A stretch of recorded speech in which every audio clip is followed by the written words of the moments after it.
motions you make when you set the table every day, I'll bet you'll find you're wasting a lot of energy. In fact, I'll bet there are better ways of doing almost everything around here. 40 seconds.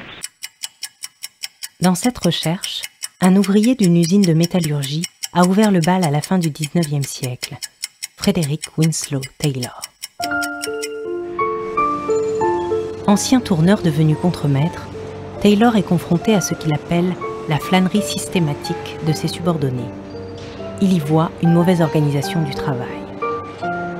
De ces années d'observation, Taylor publie en 1911 un ouvrage, Principles of Scientific Management. Il invente un tout nouveau modèle, le travail découpé en tâches, chronométré, avec des ingénieurs qui pensent et des ouvriers qui exécutent. La conception du pouvoir qui était derrière, c'était que le travailleur, lui, n'a pas à réfléchir, il a exécuté, et que ce qui est mobilisé, c'est essentiellement de canaliser l'énergie physique pour la transformer en force de travail, dans un espèce de canevas dans lequel les gens sont mis dans des petites cases, et où on leur décrit ce qu'ils doivent faire, et à ce moment-là, la préoccupation, c'est d'améliorer la rentabilité en accélérant le processus. C'est la naissance de l'organisation scientifique du travail, qui ne cessera plus de se développer au cours du siècle. Mais c'est Henry Ford qui va bouleverser la production industrielle et l'organisation du travail en inventant le travail à la chaîne. Dans son autobiographie, il raconte que cette idée de la chaîne de production est née d'une visite dans un abattoir de Chicago. Entre les deux guerres, Ford affiche sa volonté de vendre à ses propres ouvriers les voitures qu'ils produisent par une politique de doublement du salaire moyen, $5 a day. Il répond ainsi à un double objectif, stabiliser sa main-d'œuvre pour réduire les coûts de turnover et augmenter le pouvoir d'achat des ouvriers afin de stimuler leur demande en biens de consommation.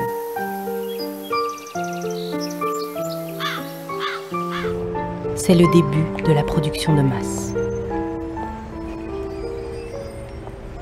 Ce paradigme fordiste ne cessera de se développer à travers le monde jusqu'à la fin des années 70, période à laquelle le toyotisme va commencer à s'imposer en Occident par l'intermédiaire d'ingénieurs américains de retour du Japon, convaincus qu'il y a là une manière de produire plus. Quelle est cette entreprise? À l'origine, petite maison familiale née il y a 150 ans, Fenwick se développe dans le siècle, profitant de la grande histoire de l'industrialisation. Fenwick, c'est non seulement le chariot à fourche, mais aussi l'ensemble des matériels de manutention dont une usine moderne ne saurait se passer. C'est une marque qui évoque si étroitement un matériel qu'elle se confond avec lui, qu'elle le désigne maintenant dans le langage courant. On dit un Fenwick comme on a l'habitude de dire un frigidaire ou un klaxon. Aujourd'hui, Fenwick est la filiale du groupe allemand Kion. Un groupe qui a absorbé non seulement Fenwick, mais les plus grands fabricants de matériel de manutention en Europe. Kion possède des usines en France, en Allemagne, en Angleterre, en Chine et au Brésil. Ce géant allemand et ses filiales emploient 20 000 salariés et distribuent leurs produits dans plus de 100 pays. Depuis 2 ans, pour tous les salariés de Fenwick, la donne a changé. 2 énormes fonds d'investissement, Goldman Sachs Partners et KKR, se sont offerts le groupe Kion, ses filiales, ses usines et ses salariés. Goldman Sachs Partners est la branche investissement de la banque la plus rentable des États-Unis. KKR est dirigé par le financier le plus admiré et le plus redouté outre-Atlantique, Henry Kravis. Un homme qui a entièrement dédié sa vie à l'argent et dont la fortune personnelle est estimée en 2009 à 2,6 milliards de dollars.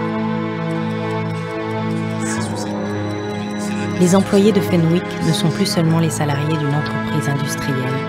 Ils appartiennent dorénavant à un monde bien plus opaque, bien plus sauvage, celui de la finance.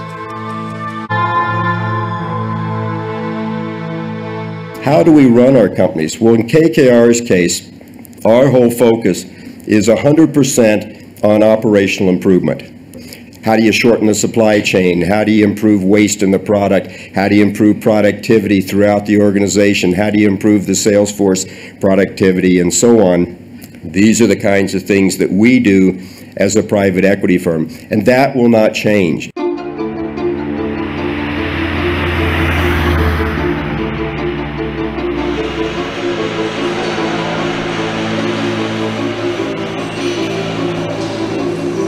Julien.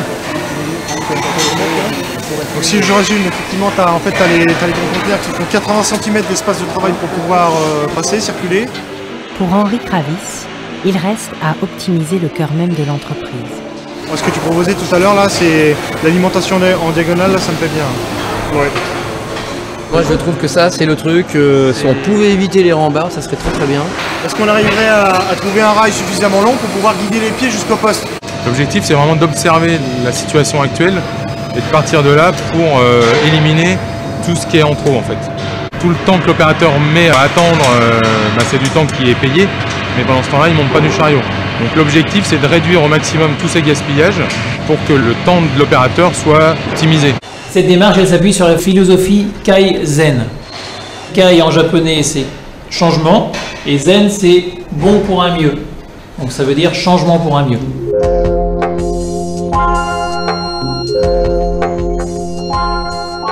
Les principes japonais du Kaizen identifient 7 gaspillages capitaux. Stock en attente, mouvements inutiles, temps mort, surproduction, surface perdue, défaut de fabrication et surtout, tout déplacement non productif de l'ouvrier. Une réorganisation au millimètre. Sur un cycle de 25 minutes pour la pendulée, on s'aperçoit pour un chariot 132, il faut faire 444 mètres, ce qui représente au bout d'une semaine de travail jusqu'à 46 km de déplacement. Donc ce qui est vraiment une forme de gaspillage assez importante à ce niveau-là. Donc on va tout réorganiser, la façon de travailler, l'implantation, de façon à optimiser les postes, les déplacements, séquencer ces opérations de travail pour que toutes les 28 minutes, on ait une pièce qui soit livrée sur la ligne de montage.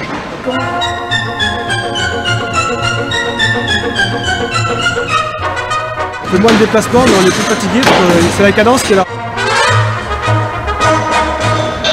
C'est bien sans être bien.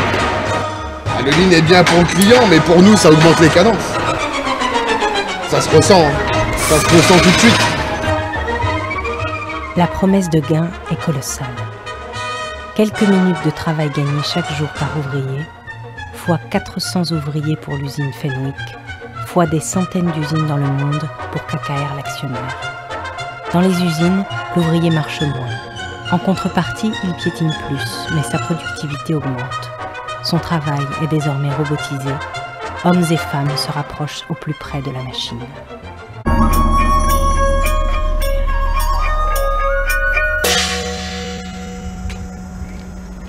Face à ce nouveau système, les responsables syndicaux de Fenwick s'interrogent.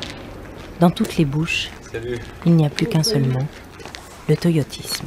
Pour en savoir plus, c'est moi Eric. Ils contactent Eric Pecker, délégué syndical de l'usine Toyota de Valenciennes. Comme on nous a expliqué, c'est qu'on faisait des grands pas. Aujourd'hui, il faut travailler en faisant des petits pas. C'est-à-dire, pour eux, c'est quantitatif. On vous dit, cette caisse-là, ou qu'elle vienne ici, on va te la mettre juste un petit peu devant toi et tu vas gagner déjà 2 secondes. Donc, on fait aller les gens toujours plus vite par des petits trucs comme ça. Et puis, on voit qu'au bout du compte, les gens piétinent, restent sur place, font partie d'un rendement de chaîne, et puis on est dans un rouage, et puis on est totalement emmené comme ça nous aussi, à longueur de journée. Et ils ont fait la chasse au petit temps de récupération que les gens pouvaient avoir, et puis les gens, on a vraiment plus de temps pour souffler. Mais chez nous aussi, dans les usines, Eric Pecker leur apporte un livre écrit par un journaliste japonais qui a passé 6 mois infiltré dans l'usine de Nagoya, l'endroit où s'est inventé le toyotisme. Depuis sa chaîne de montage, le journaliste décrit un monde qu'il appelle l'usine du désespoir. C'était il y a 30 ans. L'ouvrage fait toujours référence. Parce que ce que vous racontez, il y a plein de choses qu'on vit nous aussi à l'usine, avec le patron qui nous disait on est une boîte différente, on va faire pour le mieux, plus important pour nous, c'est l'ouvrier. C'est lui la richesse de l'entreprise, et puis on va améliorer les conditions de travail, on va être une boîte différente. Voilà, j'avais un peu peur que la boîte qui se construisait à Valenciennes, elle ressemble à ce qui se passait au Japon dans les années 70. Et puis effectivement, très rapidement, c'était la même chose.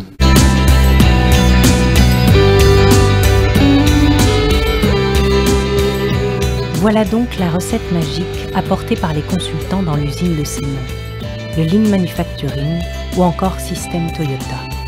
Un mode d'organisation du travail qui a fait de Toyota, petit constructeur automobile marginal des années 60, le plus gros groupe industriel de l'automobile au monde. L'aboutissement d'un siècle de pensée sur l'optimisation de la production industrielle. Il faut rompre avec le taylorisme parce que ça abrutit le travailleur, parce que c'est de la discipline, parce que c'est du pouvoir qui est obsolète et donc il faut redonner au facteur humain sa place centrale.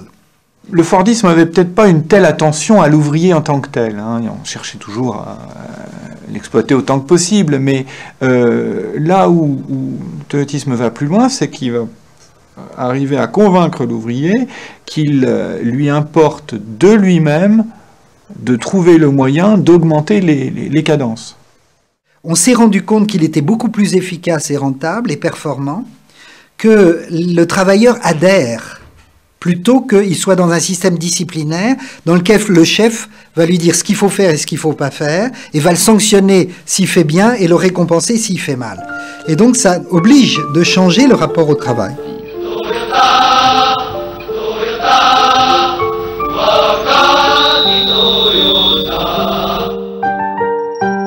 Dans les usines japonaises, un rendement exemplaire continue. Toyota fait travailler près de 200 000 ouvriers. L'année dernière, 2 500 000 véhicules ont été construits par Toyota.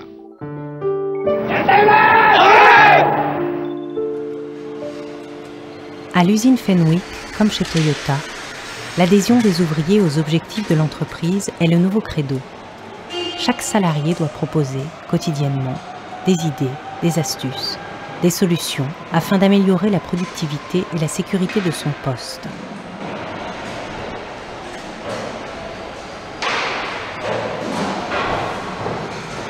Voilà comment l'ouvrier devient responsable de l'intensification de son travail. Pour inciter les employés à collaborer, la direction évoque sans relâche l'opportunité qui s'offre à eux de travailler dans de meilleures conditions.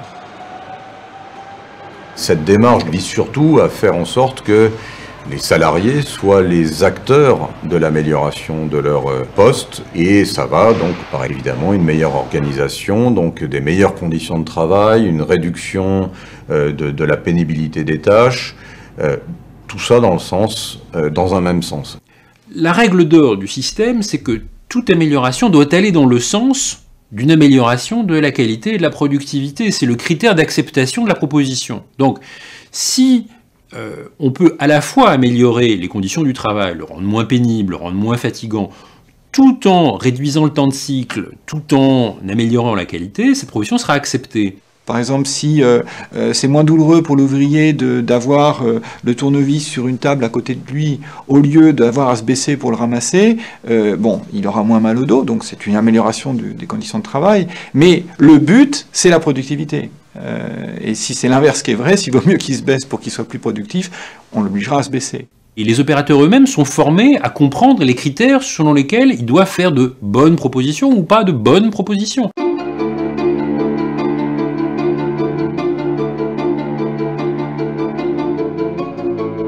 Depuis l'introduction du toyotisme chez Fenwick, selon les partenaires sociaux, les accidents du travail ont augmenté de 25%. 2 ans après le rachat par KKR, le directeur de l'usine Jean-Luc Mastiquian annonce aux salariés une réduction des effectifs. L'usine doit se séparer d'une centaine d'entre eux. Le système Toyota permet de produire plus avec moins de ressources. C'était exactement l'objectif.